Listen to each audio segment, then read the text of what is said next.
World को study करता है। फॉर एग्जाम्पल, टेस्ट किया, उस टेस्ट में मार्क्स कैसे आ रहे हैं, कितने बच्चों के मार्क्स हैं, और on the basis of test मैं अपनी क्लास को या अपनी उनकी परफॉर्मेंस को कैसे इवेल्युएट करूंगी। ठीक है, so when we try to predict the behaviour of someone based on some parameters, हम किसी चीज का बिहेवियर प्रिडिक्ट करने की कोशिश करते हैं, और वो हम बिहेवियर प्रिडिक्ट कर रहे हैं on the basis of numbers, on the basis of their past behaviour.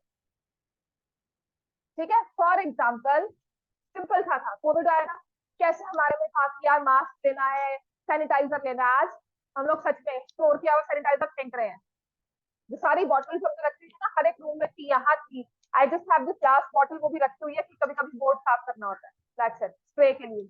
Otherwise ये भी बची हुई है, अदरवाइज ये भी सब स्टार्ट होने वाली थी। अब सैनिटाइजर को कौन पूछता है, राइट? तो उस टाइम पर हमारा एक ट्रेंड क्या बना हुआ था कि जहां सैनिटाइजर मिल रहा है कलेक्टेड, हम लोग सब वोट कर रहे थे। मास्क पूछो मत, ठीक है ना, mask everyone was required. I kept a mask, कोई बच्चा नहीं लेकर आएगा तो उसको बिठाना है, देना है। यहाँ पर अभी भी रखे हुए हैं, वो लास्ट स्लॉट है, वो यूज नहीं हुआ, कि जो बच्चा नहीं लेकर आया बस उसको पकड़ा दो कि मास्क लेकर बैठना है। समझ में आ गया?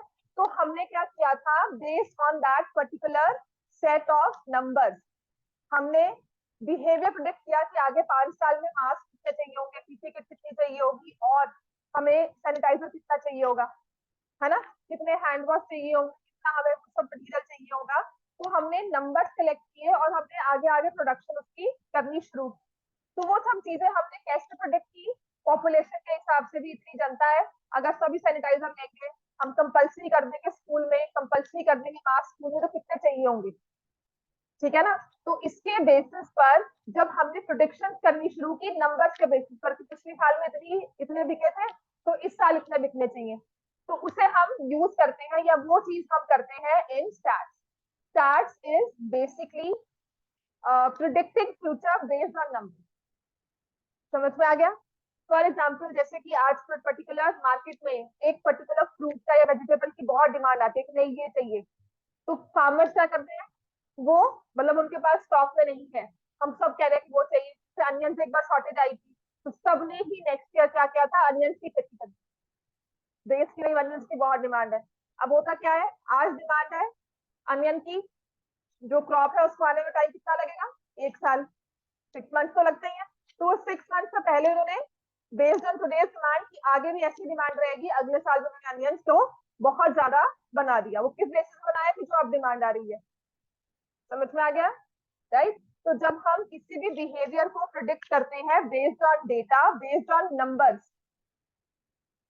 ठीक है ना, सबसे अच्छा सबसे सिंपल है, आपके जैसे कोचिंग इंस्टीट्यूट सब आते हैं, वो क्या करते हैं, पैम्फलेट देते हैं, फिर प्रीवियस रिकॉर्ड देते, सभी ने पिक्चर शेयर की, सभी ने कहा कि इतने मार्क्स आए, इतने मार्क्स आए। तो वो मार्क्स भी क्या है, शेयरिंग डेटा इन सम फॉर्म, है ना। तो कुछ और अच्छे बच्चे होते हैं, कुछ और अच्छे वाले मैथ्स टीचर होते हैं, वो कहेंगे 93% have scored this much, 70% have scored this much, है ना। तो वो जब हम नंबर्स को एक फॉर्मेट में प्रेजेंट करना शुरू करेंगे कि नहीं मेरे पास जो बच्चे थे, अगर मेरे पास 20 बच्चे थे तो उसमें से 10 ने 90+ स्कोर किया है, तो ये मैंने आपको क्या पिक्चर प्रेजेंट की, डेटा प्रेजेंट किया, नंबर प्रेजेंट किया। अगर मैं कहती हूँ नहीं यार एक बच्चे के 75 मार्क्स आए थे, तो आप क्या कहोगे, 75 नहीं यार ठीक ठीक मार्क्स है, पर वो बच्चा ऐसा था कि वो पास भी होने वाला नहीं था, उसके 75 आ गए, उसको खुद विश्वास नहीं हुआ कि 75 कैसे आ गया। And this fact, actual fact है, लास्ट ईयर ऐसे ही बच्चा था, वो कहता मुझसे, मैंने कहा था, उसके पेरेंट्स ने कहते थे बस पास हो जाए काफी है। तो जब मैथ्स में उसको 75 आया, I literally have that message, जब मैंने उससे लिखा, मैंने तेरे मार्क्स किस क्लास से लिए हैं, तो उसके पेरेंट्स भी कहते कहते हम भी हैरान है कि मार्क्स कैसे आ गए। ठीक है ना, तो जो मैंने वो पिक्चर प्रेजेंट किया, जो भी हम बात कर रहे हैं नंबर्स के बेसिस पर, उसको हम स्टडी करते हैं अपने मैथ्स के चैप्टर में, जिसे हम कहते हैं स्टैट्स। तो स्टैट्स में क्या होता है, मैं जैसे मेरे पास बच्चे पढ़ रहे हैं, आपने अगर मेरे पास आना है तो आप क्या करते हो, जो जो बच्चे यहाँ बैठे हैं, एंड पीपल डू इट, जो बच्चे नीचे आते हैं ना उनके पास जाके खड़े होकर उनसे मार्क्स पूछते हैं, उनसे इवेल्युएट करते हैं। तो आप ना वो डेटा, वो मार्क्स जो पूछ रहे हो, ओरली ना लेकर रिटन फॉर्म में लिख लो, सारे बच्चे इकट्ठे करते ना, सबके मार्क्स लिखना शुरू कर दो। उन मार्क्स के बेसिस पर आप इंफॉर्मेशन, पहले तो उन मार्क्स को ऑर्गेनाइज करो कि अब किसी ने कहा 90, किसी ने कहा 95, किसी ने कहा 98, किसी ने कहा 72। आपने रैंडमली 50 बच्चे हैं, 50 के मार्क्स लिख लिए। घर जाते हो, यार ऐसे समझ नहीं आ रहा, अच्छा ये 90 तो 72 आ गया, अच्छा ये तो 80 आ गया। तो आपने क्या किया, उन मार्क्स को असेंडिंग ऑर्डर में किसी ऑर्डर में हमने ऑर्गेनाइज करना शुरू किया कि 90 से अबव कितने हैं, 80 टू 85 में कितने हैं, 85 टू 90 में कितने हैं। समझ में आ गया ना। तो हमने डेटा को कलेक्ट किया, उसके बाद डेटा को समझने के लिए उसको किया जाता है ऑर्गेनाइज। ठीक है। और फिर थर्ड स्टेज आती है एनालाइज, जो आपको हटा दी, वो 10th में करेंगे एग्जैक्ट। ठीक है। तो डेटा को कलेक्ट करते हैं और उसे ऑर्गेनाइज करते हैं, ये आपने 8th में किया था। ठीक है ना। ऑर्गेनाइज का मतलब है कि हमने सीरियल ऑर्डर में लगाना शुरू कर दिया, क्लास इंटरवल बनाने शुरू कर दिए, या नंबर वाइज हमने लिखना शुरू कर दिया कि how many of scored 4, how many of scored 5, how many of scored 50। इस तरह से जब हमने डेटा किया, ठीक है ना। तो डेटा मीन्स नंबर, कोई भी हमने फैक्ट्स एंड फिगर्स कलेक्ट की है, उनको ऑर्गेनाइज किया है, तो दैट मीन्स तब उसको स्टार्ट जाता है। Statistics is a branch of mathematics, जहाँ पे ये सब चीजें स्टार्ट होनी शुरू हो जाती है। पहले हम रिसर्च करते हैं कि हम क्या स्टडी करना चाहते हैं, उस रिसर्च के बेसिस पर हम डेटा इकट्ठा करते हैं। फॉर एग्जाम्पल, अगर मुझे आज कोई कॉस्मेटिक प्रोडक्ट लॉन्च करना है, तो पहले मैं डेटा इकट्ठा करूंगी, मार्केट कौन सी है, कहाँ पे लॉन्च करूँ, कौन से एरिया में लॉन्च करूँ, कौन सी ऑडियंस पे टारगेट रखूँ। If I want to launch a toy, मुझे आज एक नया टॉय मार्केट में लेके आ रहा है, तो मैं कौन से टारगेट पे जाऊँ। मैं स्कूल पे जाकर पब्लिसिटी करती हूँ। बैक इन आवर टाइम था, वी हैड दोस, वो जो कटिंग करके वो डॉल्स नहीं बन जाती, उसको एक नेम देते हैं ना, ऑरिगेमी डॉल्स कहते हैं। तो वी हैड, तब तो सोशल मीडिया इतना नहीं था, बिल्कुल नहीं था। तो आई स्टिल रिमेम्बर हमारी वर्कशॉप में ना वो बंदे आते थे स्पेशल, एंड दे टू से यू कैन टेक दिस, और इस तरह से बहुत ट्रिक्स है इस बुक में, तो आप ये बुक बाय करो। और हम लोग स्पेशली वो लेते थे बुक्स की नहीं। तो अब रियलाइज करते हैं वो क्या था उनका पब्लिसिटी स्टैंड, कि उन्होंने मार्केट ऑर्गेनाइज की, रिकॉग्नाइज की कि ये बच्चा है, स्कूल में जाओ, इनको टारगेट करो, यहाँ पर सेल लेकर आएंगे, and they like the product further इनके कजिन वगैरह सब ले लेंगे, है ना। तो हमने डेटा इकट्ठा किया, डेटा को इकट्ठा करके उसे ऑर्गेनाइज किया।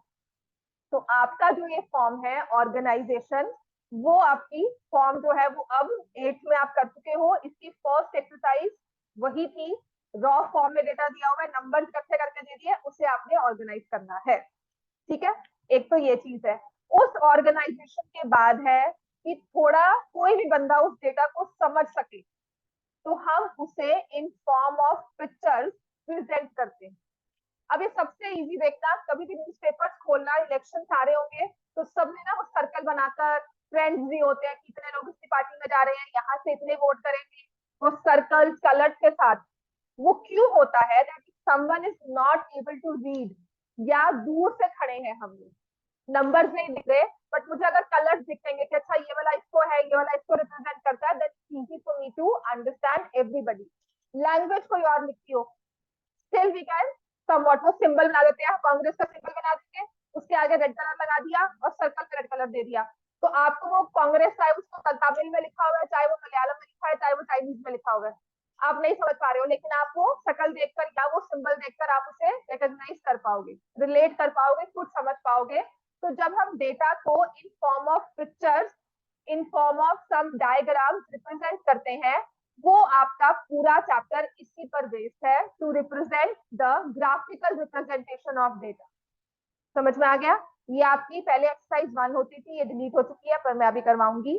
और उसके बाद पिक्चर्स फॉर्म में जो जो डायग्राम्स हम ड्रॉ कर सकते हैं डेटा को समझने के लिए, वो बनाएंगे। उसमें 2 तरह के डायग्राम्स हैं, बहुत ईजी है, और उसमें भी 3-4 तरह के क्वेश्चन है, और वही आते हैं।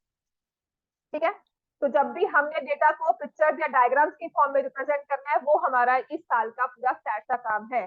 तो ग्राफ एक पेपर में आएगा ही आएगा। ग्राफ में बहुत जरूरी चीजें जो है वो लिखनी है, उसका ध्यान रखना है। और नेक्स्ट टाइम से जब भी अब ग्राफ का काम होगा, अपने अपने ग्राफ पे बुकलेट लेकर आओ, सो दैट एवरी क्वेश्चन के लिए आपके पास ग्राफ हो, आपके नोट्स बने हो ग्राफ के। पेंसिल, स्केल, बड़ा वाला स्केल लेकर आना, ठीक है ना, क्योंकि कभी कभी पूरे पेपर में वो आधी लाइन ऐसे ना, जैसे मैं ड्रॉ करती हूँ, आई ड्रॉ हेयर, है ना, और फिर मैं कहती हूँ क्या जोड़ लू, वो क्या होता है, ये बेंड आ जाता है। ये इतनी सी चीज में नोट होती है, इसका आधा नंबर कट जाता है हमारा। ठीक है। तो जब हमने लाइन्स को ड्रॉ ज्वाइन करना है या कुछ भी ग्राफ बनाना है, तो ये बेंड ना दिखे हमें। समझ में आ गया। तो बड़ा स्केल लेकर आना है आपने, जिसे बना है, इसके नंबर कटते हैं, नीटनेस पे नहीं आता। ठीक है। तो आपने एक बड़ा स्केल लेकर आना है, एक पेंसिल, एक eraser, right, and graph booklet of course. 25 वाली ग्राफ बुकलेट आती है ना, 25 पेजेस वाली, वो ले आना। आपके सारा चैप्टर जो है 12.1 के जितने भी क्वेश्चन है और जितने भी एग्जाम्पल्स हैं, ये सब हम ग्राफ पे ड्रॉ करेंगे। ठीक है, एक एक मैं यहाँ पर क्लास में ड्रॉ करवाऊंगी। I also have this graph paper, मेरे पास भी यहाँ पर प्रॉपर ग्राफ आपके साथ बनाने वाली पूरी फैसिलिटी है। 9 क्वेश्चन है, 9 प्लस थोड़े बहुत अगर मैं दूंगी तो आपको, ठीक है, प्लस एग्जाम। अब आते हैं, तो हमने स्टैट्स में डेटा इकट्ठा किया, कलेक्शन ऑफ डेटा। तो वो कहते हैं primary data, secondary data. Primary है जब आपने खुद बच्चों के पास आकर नंबर लिए। सेकेंडरी है कि मैंने पैम्फलेट भेजे, वहां से नंबर उठा लिए। समझ में आ गया? सेकेंडरी है किसी और ने किसी और पर्पज से डाला हुआ है, आपने वो नंबर उठा लिए। समझ में आ गया? स्कूल में मार्क्स इकट्ठे किए आप कॉलेज के लिए, लेकिन मैंने अपनी तरफ से उनके स्कूल के सारे मार्क्स जो है वो मैंने ले लिया डेटा, और अपनी तरफ से मैंने कुछ और चीज निकालनी है, मेरा पर्पज कुछ और है, उसके लिए मैंने उसको यूज कर लिया। तो प्राइमरी और सेकेंडरी होता है, कलेक्शन ऑफ डेटा है। Data could be when you collect the height, वो वीकली चेक नहीं होते आपके, हेल्थ चेक होते हैं, हाइट वेट सब चेक होता है। अच्छा, वो कैसे बना होगा टेबल? होता है कि हम देखते नहीं है कि आइडियल वेट कितना होना चाहिए इस एज ग्रुप में, आइडियल हाइट, वो कैसे होता है? Based on experience, based on pass data कि कितने एज के बच्चों की एवरेज हाइट ये रही है। तो ये सारा स्टैट्स का ही काम है। इतने सालों से डेटा इकट्ठा होता आ रहा है और कहते हैं कि नहीं नहीं, इस एज में इतनी हाइट बनती है। तो कैसे आया? ये स्टैट्स के बेसिस पर ही आया। ठीक है ना? तो कल कोई कहता है ना हमारा बच्चा अंडर वेट है, अंडर हाइट है, तो वो क्या कहते हैं कि नहीं नहीं, रेंज में है। शुगर की मेडिसिन का, डायबिटीज का आजकल बहुत होता है ना कि डायबिटीज है, बीपी है ना? तो एक्सपीरियंस के बेसिस पर हमने क्या, मैंने डेटा कलेक्ट किया, कितने लोगों को है, कौन से एज ग्रुप में है, यंग को कितनी है, एल्डर्स में कितनी है। तो ये हम सब चीजें क्या कर रहे हैं, we are talking about stats. समझ में आ गया? जब भी ऐसी कोई चीजों के बारे में बात होती है, कोई भी आपके स्कूल में अगर आप देखोगे मार्क्स के बारे में बात होती है, आपके स्कूल में हाइट के बारे में बात होती है, प्लस योर वेट के बारे में बात होती है, तो वो सारा कुछ डेटा में ही आता है। तो सबसे पहले हमारे पास क्वेश्चन है कि कंसिडर, ये क्वेश्चन लिखवाई देती हूँ। तो जैसे मैंने यहाँ पर ना आपको ये वाला क्वेश्चन दिया, ये 10 बच्चों के मार्क्स आए हैं मैथमेटिक्स टेस्ट में। एग्जाम्पल 1 है, अगर आपकी पुरानी बुक है, 55, 36, 95, 73, 60, 42, 25, 78, 75, 62। पुरानी बुक है सबके पास कि नहीं है? पुरानी है तुम्हारे पास भी, वेरी गुड। एग्जाम्पल 1, तो देखो ये सबसे अच्छी चीज क्या है इसमें, this data is in the form, ये हमें नंबर ना ऐसे इकट्ठे करके दे दिए, है ना? तो ये क्या है, रॉ डेटा। जैसा है वैसा का वैसा आपने पेपर, बच्चों ने मार्क्स लिख के दिए, है ना? जिससे मैं पेपर पास करती हूँ, कौन से स्कूल से हो, क्या सिलेबस आएगा, है ना? तो मैंने एक बार ऐसे बच्चे बैठे हुए, मैंने सबको पास कर दिया। तो सब अपने हिसाब से लिख रहे हैं, कॉन्वेंट से दूसरी बार, तीसरी बार, चौथी बार। तो फिर मैंने उसके बाद क्या किया, कॉन्वेंट का एक पेज दिया, डीएवी का एक पेज दिया, बीसीएम का एक पेज दिया, और यहाँ पे ना डेट वाइज उनकी डेट शीट लगवा दी थी। यहाँ पर बीसीएम का पेपर कब है, कॉन्वेंट का पेपर कब है।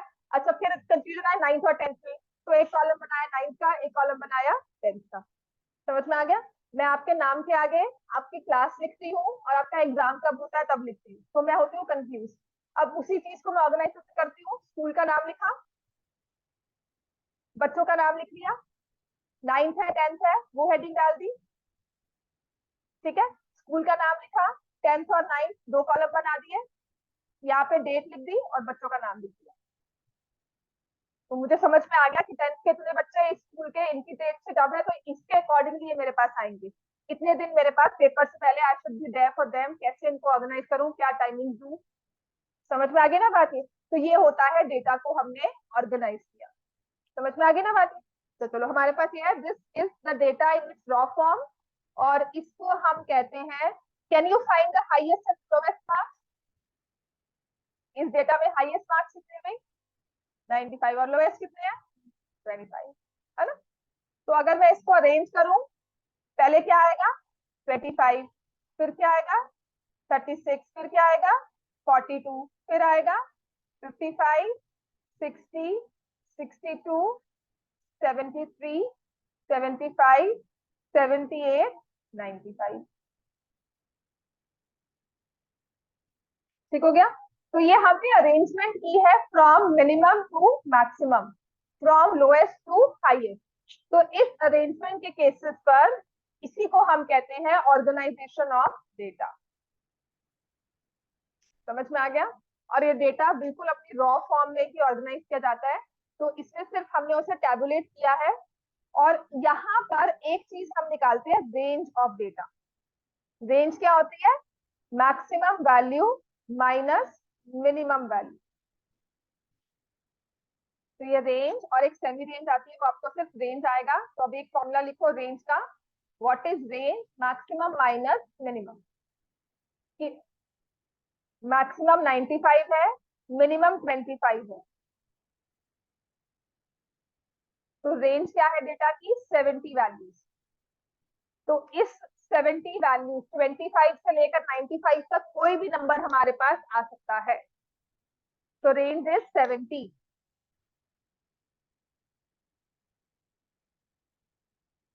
ठीक है ना। कहते हैं अब आपने इसको असेंडिंग में तो अरेंज कर दिया। अब अगर मैं आपको 100 नंबर दे दूं तो बैठे रहोगे, गलती के चांसेस भी होंगे, है ना। तो उसको सिंपल असेंडिंग और डिसेंडिंग में अरेंज करना। जैसे फॉर एग्जांपल नेक्स्ट दिया हुआ example 2, marks obtained out of 100 by 30 students. 30 बच्चों के मार्क्स ना तो आपको लिखकर दे दिए एग्जाम्पल 2 में।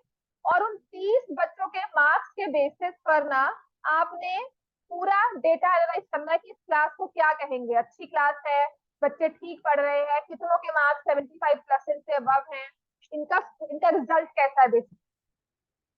तो ये मार्क्स में दिए हुए हैं 10, 20, 36, 92, 95, 40, 50, 56, 60 एंड 70।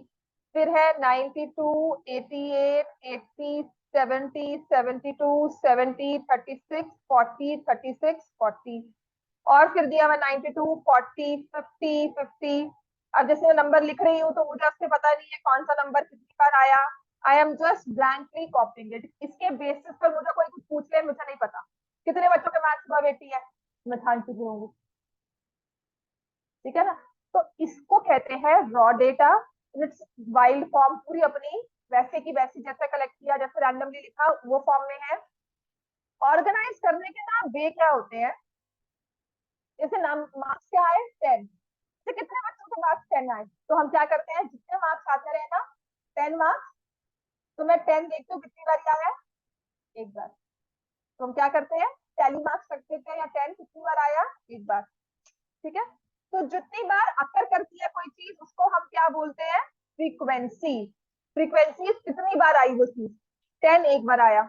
अब 10 के बाद में नंबर 20 को देखा, 20 कितनी बार आया, एक बार। ठीक है। अब 36 है, 36 को लिखा एक बार। हाँ, 36 एक बार है, नहीं। मैं क्या कर रही हूँ, मैं सिर्फ नंबर्स को लिख रही हूँ। 92 मेरे पास अभी आया एक बार, 95 आया एक बार, 40 आई राइट हियर आ गया एक बार, 50। समझ में आ गया, डेटा को ऑर्गेनाइज कैसे करूँ, जिसमें नंबर आता जा रहा है, ठीक है, वैसे लिखती जा रही हूँ। 50 भी आया एक बार, फिर 56 एक बार, 60 अब तक कोई नंबर रिपीट नहीं हुआ है, एक बार। फिर आई कैन राइट 70 हियर एक बार, 92 फिर से आ गया, 88 फिर से आ गया, मतलब एक बार आया, 80 आ गया, 70 फिर से रिपीट हुआ वो, 72 आई राइट हियर, फिर 70 रिपीट हुआ, 36 फिर रिपीट हुआ, 40 फिर रिपीट हुआ, 36 फिर आया, 40 फिर आया, 92 अगेन, 40 अगेन, देन 50 अगेन, फिर 50, 56 अगेन, 60 फिर से, 70 फिर से, 60 60। ये सिर्फ अपने करने के वेज है 80। अब मैं थोड़ा सा इनको असेंडिंग ऑर्डर में लिख दूंगी। ठीक है। तो ये 88 यहाँ पर, 80 यहाँ पर, 60 के बाद आई राइट 70, 70 में कितने थे? 4 बार थे। 72 एक बार था, है ना? 72 तो एक बार सभी लिखा हुआ है। उसके बाद आई राइट 80 वन टाइम, 88 दो बार, और फिर 92 एंड 95।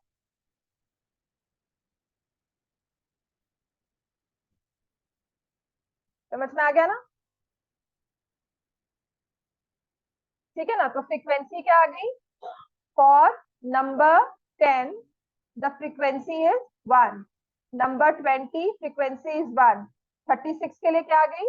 3, 40 के लिए क्या आ गई? 4, 50 के लिए आ गई 3, 56 is 2, 60 is 4, 70 is 4, 72 is 1, 80 is 1, 88 2, 92 3, 95। तो मैंने ये फ्रीक्वेंसी रख दी और ये मार्क्स। तो frequency is basically number of students. ठीक है? टोटल क्या आ गया? 30। 1 2 2 5 9 12 14 18 22 23 24 25 26 27 28 29 और 30। तो हमारा टोटल भी सही है, मतलब हमने सही बनाया, कोई डेटा मिस नहीं किया। तो जो हमने ये टेबल बनाया है ना, मार्क्स को ऐसे लिखा है 10 20 36, इसको ना वैसे, if I am not wrong, इसको बोलते हैं डिस्क्रीट।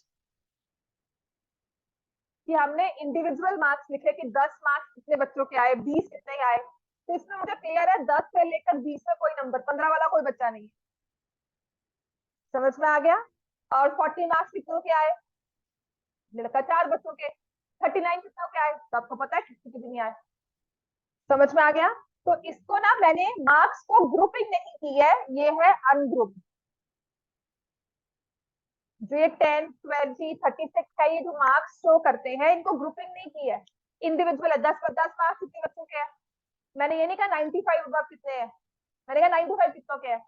जनाल से 94 वाले हाथ खड़े करो, 93 वाले हाथ खड़े करो, 92 में 3 बच्चों ने हाथ खड़े कर लिए। फिर मैंने कहा 91 वाला, सब शांत है। 90 पे सब तो जरूरत देख लिया कौन खड़ा करेगा। 89 पे अगेन, 88 पे 2 बच्चे हाथ खड़े हो गए। तो मैंने इस तरह से टेबल फॉर्म किया, इसको हम बोलते हैं डिस्क्रीट, या फिर आपकी बुक में लिखा हुआ है अनग्रुप। ग्रुपिंग नहीं की हमने मार्क्स की, अनग्रुप है। ठीक है? तो जब आके नाम बोले ना 95 मार्क्स कितने हैं, 95 अबव, तो अगर 4 बच्चे हैं, उन 4 बच्चों के हैंड्स अप देखकर क्या मैं बता सकती हूँ कि 98 किसके हैं, 97 किसके हैं, 100 किसके हैं? नहीं बता पाऊंगी ना। तो वो होती है ग्रुपिंग। ठीक है? जब मैंने कहा 80 अबव वाले खड़े हो जाओ, तो वो 90 वाला भी खड़ा हो जाएगा, 85 वाला भी खड़ा हो जाएगा। आपका सीजीपी सिस्टम था ना पहले 10 का, वो बुरा क्यों था? सीजीपी सिस्टम था पहले, सीजीपीए होते थे ना, आपकी क्यूमुलेटिव आता था कि ग्रॉस आपको वो मिलता था, परफॉर्मेंस फैक्टर। वो क्यों था? I remember person who scores 95 above, उसको भी 10 सीजीपी मिलता है, और जो 85 में आता है या 88 में 89 में आ रहा है, उसको भी 10 मिला हुआ है। तो 98 वाला बच्चा कहता है यार मैं भी 10 में हूँ, थोड़ा सा कम इंटेलिजेंट है, वो भी 10 में है। तो हमें डिफरेंस क्या रहा? एक्चुअल में इफ आई से आई 98%, आई गॉट 98%, और कोई बोले मुझे 91 मिला है, 98 वाले की थोड़ी सी होती है ना 98 मार्क्स है। अब वो कुछ सीजीपी 91 वाला भी कह रहा है 10 है, 98 वाला भी कह रहा है 10 है। समझ में आ गया? तो वो होता है जब हमने अनग्रुप करके डिस्क्रीट में सबको डाल दिया कि 10 वाले कितने हैं, इतने बच्चे, 9 वाले कितने हैं, इतने, 9.5 वाले कितने हैं। समझ में आ गया? तो वो होता है डिस्क्रीट या अनग्रुप। क्लियर होगी बात ये? तो सबसे पहला डेटा ऑर्गेनाइजेशन का हमारा फॉर्म ये होता है when we organise the data as per the actual value. Clear हो गया? अब इसके बाद एग्जांपल 3 देखो, आ जाओ। ये चीज समझनी पता क्यों जरूरी है, क्योंकि सिर्फ मैं अब आपको ना जो एग्जाम्पल 3 वाले टाइप है ना, ये क्वेश्चन पेपर में आए, पेपर के हिसाब से आ जाओ ना। एग्जाम्पल 3 में ना 100 प्लांट कहते हैं, प्लांट किए गए वन मौसम में, है ना, और 100 स्कूल्स में। तो हमने ना बाद में कहा कि यार 100 तो लगा दिए स्कूल में, अब कितने प्लांट्स ग्रो किए, कितने बचे, कितनों को हेल्दी लाइफस्टाइल का नहीं मिला, तो वो सब डेटा अपने पास है, मतलब 100 स्कूल्स का डेटा है। हर एक स्कूल में जाके 100 प्लांट्स लगाए, आफ्टर अ मंथ 100 में से कितने प्लांट्स ग्रो कर गए, कितने प्लांट्स बचे, उनका डेटा हमने ले लिया। तो वो नंबर्स हमारे पास है। तो ये जो पूरा एग्जाम्पल दिया आप दिख रहे हो ना, अब आप मुझे कहोगे मैम लिखो, तो मैं बिल्कुल नहीं लिखूंगी, I will not right it at all, है ना। तो इसमें मैं क्या करूंगी, अब मुझे करना क्या है, ये 95 96 आपको नंबर्स दे दिए, how will I understand these numbers now. अब जो सारे जो ये लगाते हैं ना प्लांट और ट्री वाले ड्राइव लगाते हैं, तो ये बाद में ना इनको डेटा दिया जाता है कि कौन से प्लांट्स लगाकर फायदा हुआ, कौन से प्लांट्स हेल्दी थे जिनको लगाया जाए, या जिनको सरवाइव करना आसान होता है। ठीक है,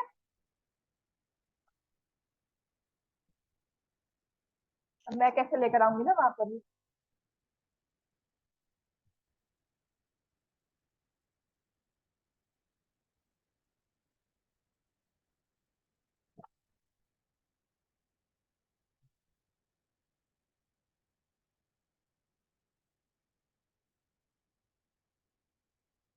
ठीक है,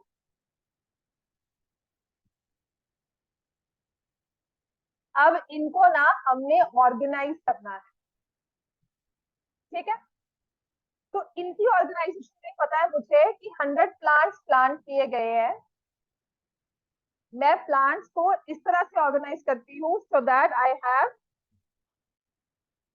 नंबर्स फ्रॉम, जैसे मैंने यहाँ पर किया है, so we can make it a sense of easily, हम इनको एक ग्रुपिंग में इनको ऑर्गेनाइज करते हैं। मैक्सिमम आई कैन सी 98 यहाँ पर है जो प्लांट सरवाइव किए हैं। मिनिमम में देखते हैं कितना नंबर है अपने पास, 28 दिख रहा है ये, हाँ 27 भी है, हाँ 27 भी है। ठीक है ना, तो इसका मतलब मैं अब जो ग्रुपिंग कर रही हूँ, ग्रुप्स बना रही हूँ नंबर ऑफ प्लांट सर्वाइव के, वो ग्रुप बुक में जैसे दिया हुआ ना वैसे करते हैं। उसने कहा 20 से लेकर 29 तक को इकट्ठा कर दो। तो पहली वाली बात नहीं रही, 95 एक स्कूल में, 67 एक स्कूल में, 28 एक स्कूल में, बात तो वही आ गई। Again it is the same thing, हमने जैसे ये 100 नंबर लिखे हैं, उसमें से मैंने अगर 80 दोबारा से लिख दिया है, तो मेरा क्या डेटा रीडेबल हुआ, पढ़ना आसान हुआ उसको। तो अब इन 100 वैल्यूज को ना मुझे अगर ऑर्गेनाइज करना है, आई can not go by individual values, मुझे अब इन्हें ग्रुप में लेके आना होगा। 1000 बच्चे हैं, उनके मार्क्स अगर मैं 10th क्लास के ओवरऑल लुधियाना के मार्क्स देखूं, 1000 बच्चों के मार्क्स मुझे मिल जाए 10th क्लास के, 10 स्कूल लगाओ, 100 बच्चे तो एक स्कूल में लगाते ही हैं, तो 1000 बच्चे मिल जाए, तो मैं क्या ऐसे करूंगी, 95 वाले पहले काउंट करूंगी, 95 कितनों के आए हैं, 96 कितनों के आए हैं, नहीं कर पाते ना। तो हम उसमें क्या करते हैं, हम ग्रुपिंग कर देते हैं कि चल 95 वाले बता दो कितने हैं, 100 एग्जैक्ट वाले बता दो कितने हैं, फिर 95 वाले आ जाओ, फिर 90 वाले आ जाओ, है ना। तो हमने ग्रुपिंग कर दी। तो मैंने कहा ग्रुपिंग बना देते हैं कि 20 से लेकर 29 तक, 29 30 से लेकर 39 तक, 40 से लेकर 49, 50 से लेकर 59, चलो लिखो, 60 से लेकर 69, 70 to 79, 80 to 89, then 90 to 99। फिर इसमें हम क्या करते हैं, टेलीमार्क्स, याद है ना ये टेलीमार्क्स की ग्रुपिंग में हमने कहा नंबर ऑफ प्लांट सर्वाइव। तो जो स्कूल नंबर 1 है उसमें 95 प्लांट सर्वाइव किए, तो ये 95 वाला नंबर मैं कहाँ पे रखूंगी, यहाँ पे। फिर जो दूसरा स्कूल है उसमें 67 प्लांट सर्वाइव किए, तो इट विल कम हियर, समझ में आ गया ना। 28 वाला नंबर यहाँ पर आ गया, 32 वाला कहाँ जाएगा, 32 39 वाली रेंज में, 65, जैसे कि अगर इस स्कूल के प्रिंसिपल आप 100 स्कूल के वहां खड़े कर दो, आपस में बातें कर रहे हैं, तुम्हारे कितने तुम्हारे कितने, है ना, तो कोई के 28 हो जाएगा, अच्छा मेरे तो 98 है, तो then we look upon the other person की नहीं यार तुम्हारे तो बहुत ही कम हुए, ऐसे कैसे हो गया। 98 वालों को पहले बुलाएंगे यार, तुमने क्या किया ऐसा? तो 98 वाला कहेगा कि 95 वाला कम क्यों हुआ, है ना, मैं भी उसी रेंज में हूँ। तो हमने कैटेगरी वाइज उनको सॉर्ट आउट कर दिया। जैसे हम कलर्स के बेसिस पे सॉर्ट आउट करते हैं और साइज के बेसिस पे चीजों को सॉर्ट आउट करते हैं, वैरायटी या उनकी क्वालिटी के बीच से सब सॉर्ट आउट करते हैं, वो चीज आ गई। ठीक है, तो अब आ जाएंगे 28, 32, 65 भी कर दिया, 65 अगेन, अब ये, फिर 69 यहाँ पर आ गया, फिर 33, चलो करो भी सब, 98, 96, 42, 42, 42, 43। अच्छा ये पता है ना आपको, जब चार पूरे हो जाते हैं तो फिफ्थ वाला क्रॉस करते हैं, ये तो सीखा हुआ है ना? Why do we do this? हाँ, सेट क्यों, ऐसा क्यों? काउंटिंग इजी हो। मैंने ये 10 नंबर लगा दिया, आपको कैसे पता है 10 है? अगर मैं इसको ऐसे कर दूं,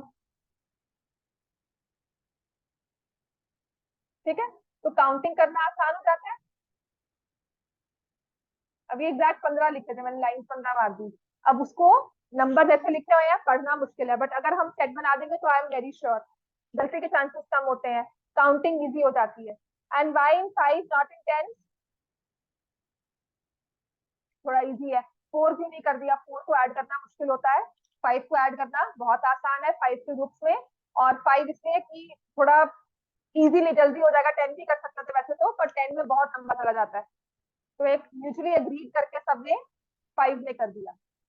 अब 69 तक गए, 95, 92, 92 पे आई गो हियर, 75, 83, 76, 83, 85, 62, 37, 65, 63, 89, 65, 73, 81, 49, 52, 64, 76, 83, 90,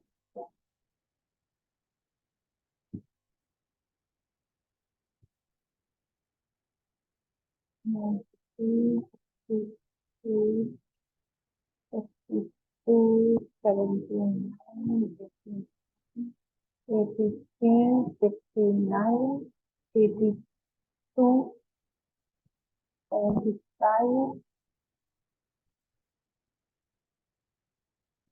96, 90, 44, 57, 31, 36, 38, 42, 39, 83, 87, 56, 58, 23, 35, 76। अब डेटा को ऑर्गेनाइज करने में इतना टाइम लग रहा है ना? तो सोचो अगर हमें ऐसे ही दिया हो, एक एक नंबर को लिखेंगे तो कितना टाइम लगेगा। तो when you have data, it actually goes in lakhs. तो 100 बच्चे हैं, 100 स्कूल्स हैं। मैं भूल गई मैं कहाँ पर थी, अब एक्चुअली फॉरगॉटन। मैंने यहाँ पर लिखा है 83, यहाँ पर 86, 43, let's see,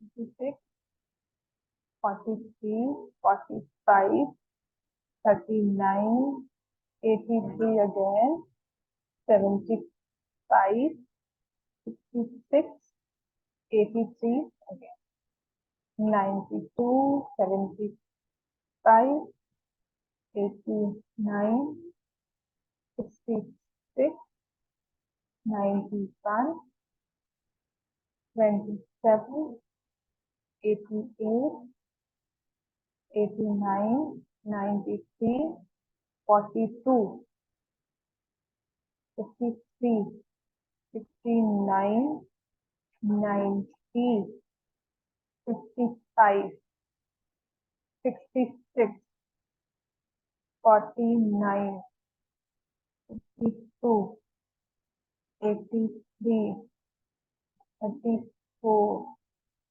36।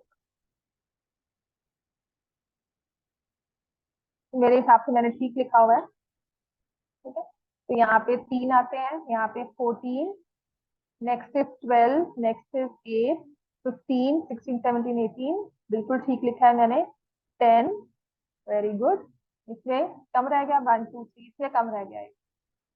This is 12, this is 23। तो आई मिस हियर 83 मैंने लगाया नहीं होगा यहाँ पे, तो मैंने काउंटिंग शुरू की ना, तो आई केप्ट इट हियर, उसके बाद रब कर दिया हो सकता है। Yes, right.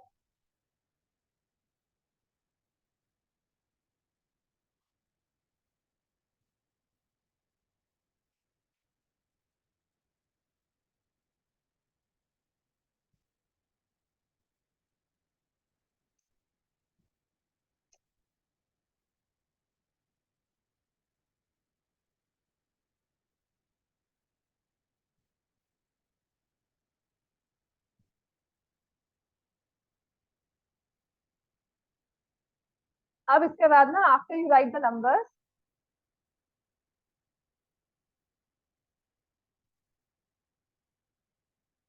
so I write the number here. This is 14, this is 12, this is 8 and this is 18, है ना? तो मैं आप चाहती हूँ पिक्चर में डिलीट कर दूं।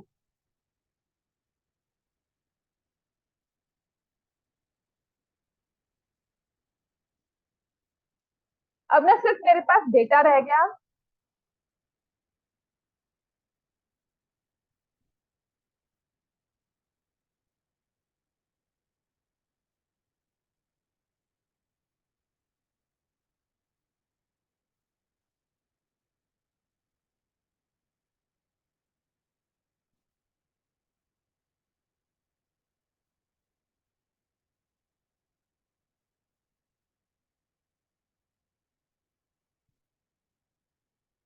हुआ नहीं डेटा ऑर्गेनाइज हो गया? बस करो करो। अश्मित हो गया आपका? हो चुका है, वेरी गुड। अब जब ये नंबर्स रख लो अपने पास, बुक्स को बंद कर देना उसके बाद। ठीक है, अब now what I want to show you, actually मैं ये तो सब कर रही हूँ ना सिर्फ समझाने के लिए, और ये चीज ना 10th में बहुत काम आएगी आप। जब डेटा को इस फॉर्म में लिखा, नंबर्स को इस फॉर्म में लिखा, तो उसे क्या कहते हैं, फिर उसका यूज क्या है। उसको तो हमने पहले वाले को हमने कहा था अनग्रुप, तो ये क्या है, ग्रुप फॉर्म।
क्या बच्चे?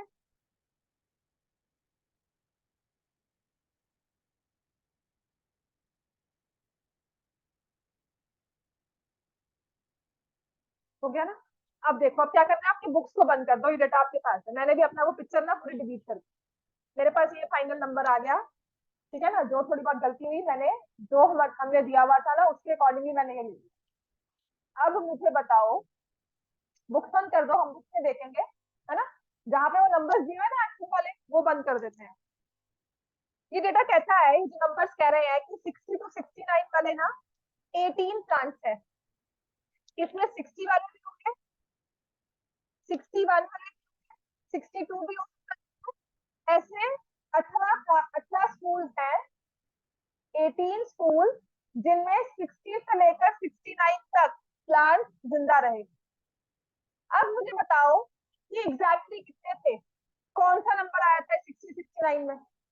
61 था, 62 था, 63 कितनी बार आया, 65 कितनी बार आया?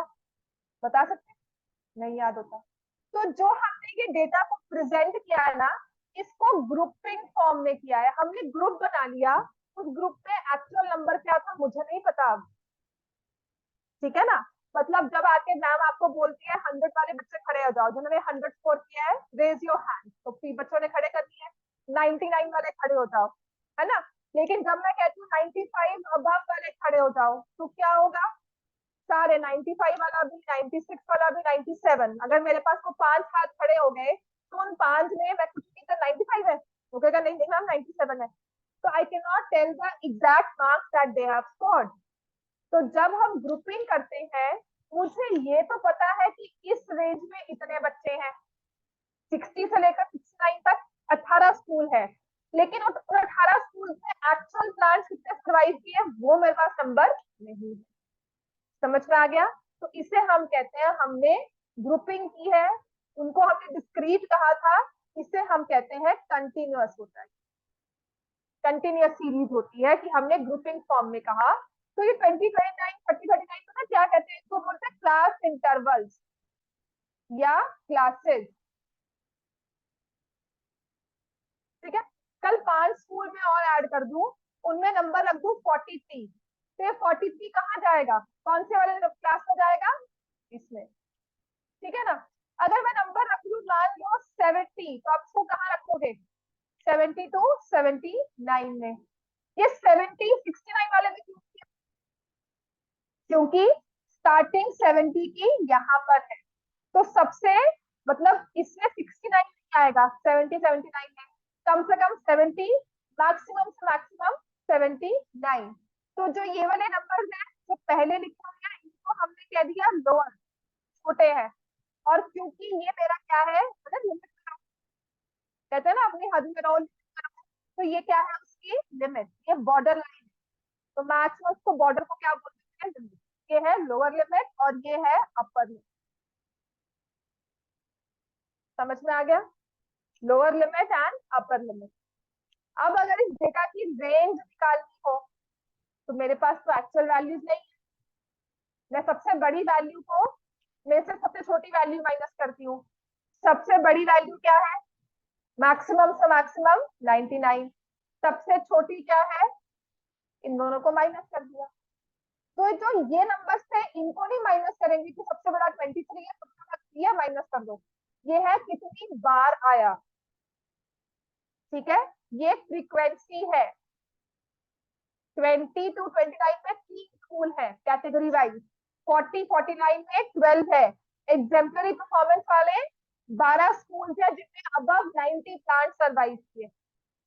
समझ में आ गई बात? तो इनको बोलते हैं क्लास इंटरवल। उसका पहला नंबर स्टार्टिंग पॉइंट को हम बोलते हैं लोअर लिमिट, और जो एंडिंग पॉइंट था उनको बोलते हैं अपर लिमिट। क्लियर हो गया? इसको बोलते हैं ग्रुप किया हम, वो अनग्रुप था, ये ग्रुप है। समझ में आ गया?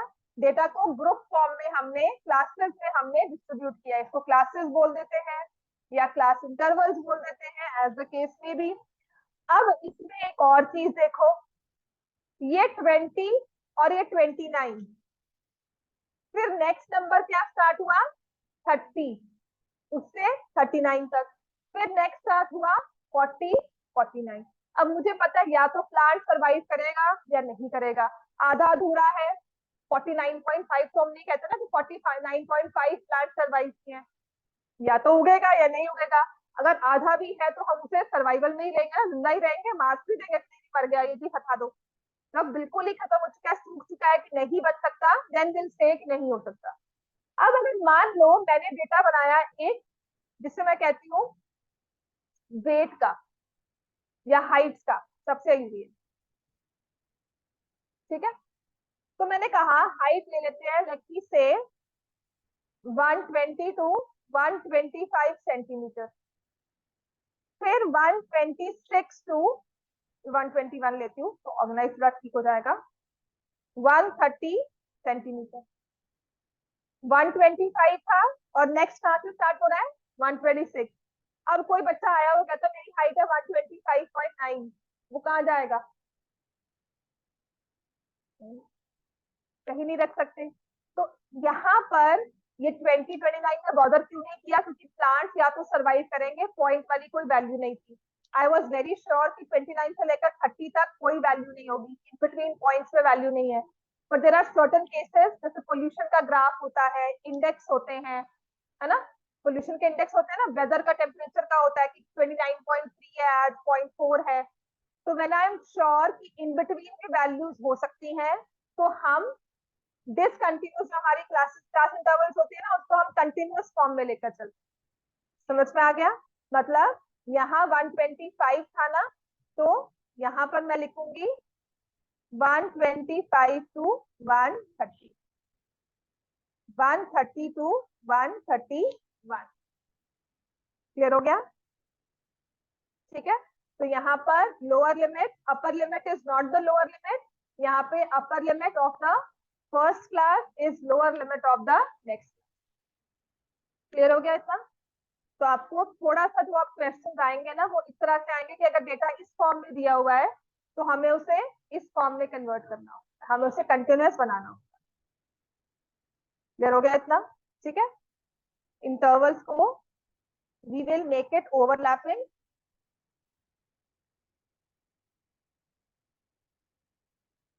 अच्छा अब मुझे बताओ, आपके पास अगर डेटा इस फॉर्म में है, नंबर आ गया 125, उसे कहाँ लिखोगे, इस वाली क्लास में या सेकंड वाली क्लास में, फर्स्ट में कि सेकंड में, फर्स्ट में, है ना। तो अब इसमें ना कोई दो राय ना रहे, तो कुछ बच्चा आकर आप तो चलो सही वाले बच्चे हो नहीं बोले, और अगर मैं सेकंड में लिखूं, मेरा मन है सेकंड में क्यों नहीं लिख सकते। तो इसी कंफ्यूजन को रिजॉल्व करने के लिए ना एक कंसेंसस बना, एक हमारा कॉमन रूल बन गया कि 120 to 125 means include 120, 125 not included, lower limit को इंक्लूड करो, अपर नहीं। तो एग्जैक्ट 125 वाला नेक्स्ट वाले में आएगा, यहाँ पर 124.9 वाला चला जाएगा। अगर 125 आ गया कोई नंबर, तो उसको हम अपने छोटे वाले में ही भेजेंगे। समझ में आ गया। तो जब हमारा कंटिन्यूअस डेटा ओवरलैपिंग वाला डेटा होता है ना, तो lower limit is included, upper limit not included, ठीक है। और जब अनकंटिन्यूस डिसकंटिन्यूस होता है, तो this is also included, this is also, ठीक है। तो यहाँ लिख लो both limits included. I want you to write the data, ऐसे ही ये नंबर लिख लो, lower limit included, upper limit not included. ये चीज लिख लो, क्योंकि ना यही चीज हाईलाइट करते हैं कुछ। हाँ, एक तो ये डेटा बना लो, ठीक है ना, ये नंबर लिखो, यहाँ पर इसे लोअर लिमिट कहते हैं, इसे अपर लिमिट कहते हैं, ये लिख लिया।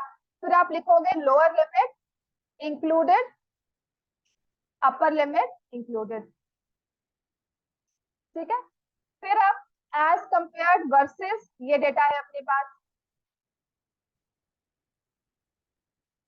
जिसमें मैंने लिखा 120 टू 125, 125 टू 130, 130 टू 135।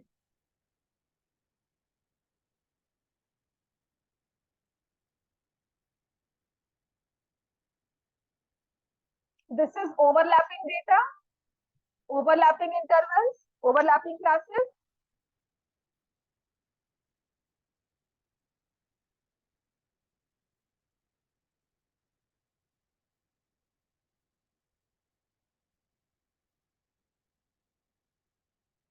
और यहाँ पे कंटिन्यूअस क्लासेस फॉर्म हुई है, ब्रेक नहीं है उनमें, ठीक है ना। तो इसमें हम क्या करते हैं, lower limit is included, upper limit is not included. समझ में आ गया। तो अगर आप यहाँ पर लिख सकते हो, इसका मतलब है 124.9 will come here, 125 will come. Clear हो गया इतना? ठीक है, इतना यहाँ तक क्लियर है। कल हम इसी क्वेश्चन को, इसी चैप्टर को, इसको ऑर्गेनाइजेशन कर लेंगे एक दो क्वेश्चन में। और कल से प्लीज अपने ग्राफ लेकर आना कि एक एक चीज हमने ग्राफ में ड्रॉ करनी है। ग्राफ बहुत सिंपल से बहुत इजीली बन जाएंगे, ठीक है। आप खींच खाच कर बिना ये चैप्टर 2 क्लासेस में खत्म हो जाएगा हमारा। थोड़े बहुत एक्स्ट्रा करवाऊंगी, फिर जो इसके 1 मार्क क्वेश्चन है वो सारे करवा दूंगी।